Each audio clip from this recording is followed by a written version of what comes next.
we need to start with some Luka magic last night. Let's get to the highlight, Tristan, because Luka, he had 24 points in the first quarter, 7 of 8 from the field, 4 of 5 on 3. Had 18 of Dallas's first 20 points. He was cooking. He was putting everyone in the blender. Didn't want no smoke. Didn't want no smoke, as Mark Jones would say. He was hotter than fish grease last night. There you could see him draining a 3, doing a little bit of everything when Dallas needed it. Jumping ahead here to the third quarter, Luka, once again, looking a little fadeaway jumper. You know that's good. Sweet spot. Gets to the sweet spot, knows exactly what he wants to do out there. So defensively, I mean, is there anything you can do about that when he's got a full steam ahead? Someone's got to step up. Rule of verticality, something. Come on, Detroit Bigs. Give us something. Ooh, once again, Luka high up off the glass and 1. Luka heads to the line there. I mean, it was such an impressive performance from him. Anytime the Pistons got close, it was Luka who would give this team a bucket. They got to throw a double team. They got to switch it up. It's just taking candy from a baby. That's what it looked like. 3-point game, 2 minutes to go. Luka, that's good. Puts Dallas up by 5. Let's take one more look at that one. Right in his bag, go-to package, step back. A lot of guys have seen that, even myself. Pretty stuff from Luka. Once again, 2-point game, 50 seconds, fading away, gets the friendly roll. A little turnaround jumper there. The Magic go on to win 111-105, 53 points from Luka. So Luka's 5 50-point games, they're tied with LeBron and Wilt for the second most by a player 23 or younger in NBA history. It's also more 50-point games than every other player in Mavericks history combined. So Tristan, take a look at how we get it here. We have every single shot that Luka Doncic made. 24 points, as I mentioned, in the first quarter. The most by any player in a first quarter this season. 12 of 13. I mean, he was efficient on those 2-point shots. Just impressive stuff. He was doing it all over the place. In the paint, you see he's getting the paint, especially with Detroit's bigs. They got to do a better job putting their chest on the body. And you got to get them on the free throw line. You know, you just can't be living in the paint and just walking in the park. It's too easy. I mean, I imagine it's hard to, I don't even know how you would break down what's the most impressive part of Luka's game from last night. So what stood out to you the most? I mean, what stood out to me, first of all, everyone knows it's clear-cut. Luka's a bona fide superstar. Right. Bona fide superstars can score, rebound, get assists. But 2 things that stood out to me, it just shows his vision, and it shows when it's time to get in your bag, goes right in his bag and gets to his pocket. Okay. Let's let the film roll the film so we can show it. Okay, let's see it. Let's get to it. All right, so picking this up in the second quarter. Second quarter right now. You know he's already cooking. Like you said, he had 24 in the first half. They send a double team. You see JaVale McGee make himself an outlet. Tim Hardaway an outlet as well. You got to do that. That's what defense is going to show in the playoffs. JaVale McGee, go up, finish strong, big fella, with a little headbutt. Okay, make the free throw. Make the free throw. All right, in the fourth quarter, this is cash money time. This is where you finish your meal. This is where you have your dessert, your brownie sundae. Get to your bag, Luka. Everyone already knows. When Luka goes left, you're going to see this beautiful step back. Gets right to it, balanced. Bogdanovic, his European brother, he knows what's about to happen. Cash. This is one thing about these superstars. You know what their go-to plays are. You know what their go-to moves are. You got to step up and take them out of their rhythm or throw a double team. Coach Casey's a defensive mindset guy. Throw a double team, make it tough, get the ball out of his hands. And at this point, you have to know that they're going to go to Luka every single time, bringing Zach Lowe and Kendrick Perkins into the conversation. Zach, I'm going to start with you. The most impressive part of Luka's game last night to you was what? You mentioned it already, the 2-point shooting. For the season, this dude is shooting 58% on twos. 58%. 74% at the rim. Who does he think he is, Shaq? 54% from that little floater range where he's a master. And the reason that's so important is there's nobody better, I don't think, in the entire league at getting into that little zone in the paint where a lot of guys, they're trapped. They can't put up a layup and it's too short for a jump shot.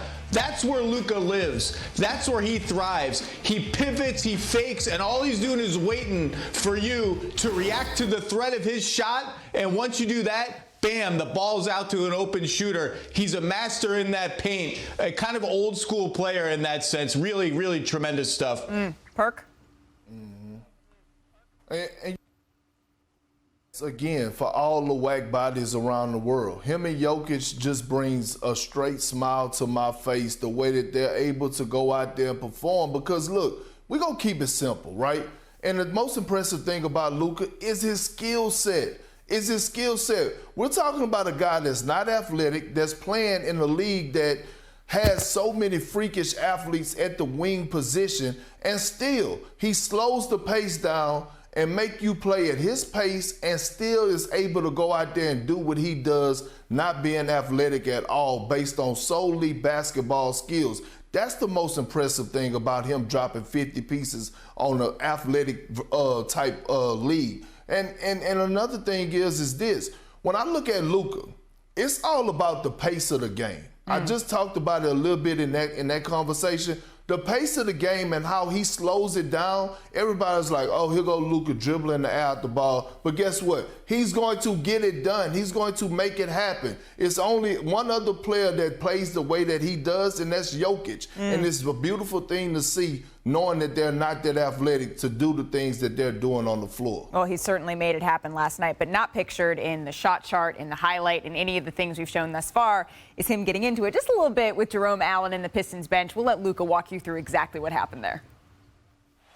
This is how the night started, and this is how the night is going to end, with the Detroit bench and Luka exchanging words. It seems like there was a little extra chirping going on with the bench tonight. Did that impact it was their assistant coach. He started chirping in the first quarter, so they didn't like when I chirp back. Now they said play basketball. If they're gonna chirp at me, I'm gonna chirp back. I ain't scared. I have no problem with that. It's basketball. Gets me going for sure. I don't have no problem with that. You enjoy it? Yeah. All right, Zach, what do you think? You like that from Luka? Absolutely love it. One of the ironclad rules of basketball should be this. As a player, if a coach on the other team is yapping at you or jumping up and clapping his hands at you when you're trying to shoot, you get to yap back at him. Perk, Tristan, you played for a combined, 25 years in the NBA. So who was, Tristan, the best trash talker? Either you played with or you played against. Don't say Perk. Please don't say Perk. I'm not going to say Perk. I'm going to say Perk's big front court teammate, KG. And, okay. Yeah, you know, KG chirping. And, you know, my first game as a rookie against KG, you know, it was my idol looking up to him. I bought those Adidas shoes. And he said to me out of bounds play, he said, young fella don't know the plays. And I did. And I was so mad because I was trying to impress him. But I forgot the plays, and ever since then, I said, I'm not going to forget no more plays because I don't want no veterans talking smack to me, and I was mad. Did you try to act like, no, I knew. I said, I know, but I didn't know. I looked at my team, I was like, where do I go? Where do I go? What do I do? Perk, do you agree with Tristan? I do agree with him. And look, KG had bars. Like, he used to say stuff on the floor, and I'm like, you had to be rehearsing that the night before. Like, and he had no filter, and he didn't care if he hurt your feelings or not. Like, for us, just like him coming up with things on the fly, it's no other guy that I could think of other than Kevin Garnett for us approaching guys and pissing guys off so bad that they wanted to fight him every single time, or so bad that they really just hated KG. And that's what you wanted. But he didn't care, because if you wasn't on his team, he didn't really care about you anyway. So it's so many stories that I could actually tell, but it gotta be like unfiltered if you want me to give you the best version of that, Malik. And I know we can't do this on this show right now, because if I gotta give you KG, it gotta be unfiltered. Yeah, I don't have the bleep button ready. So with that, let's just keep it pushing and head to the Pacific Northwest, because I don't got that. Thanks for watching ESPN on YouTube. For live streaming, sports, and premium content, subscribe to ESPN+.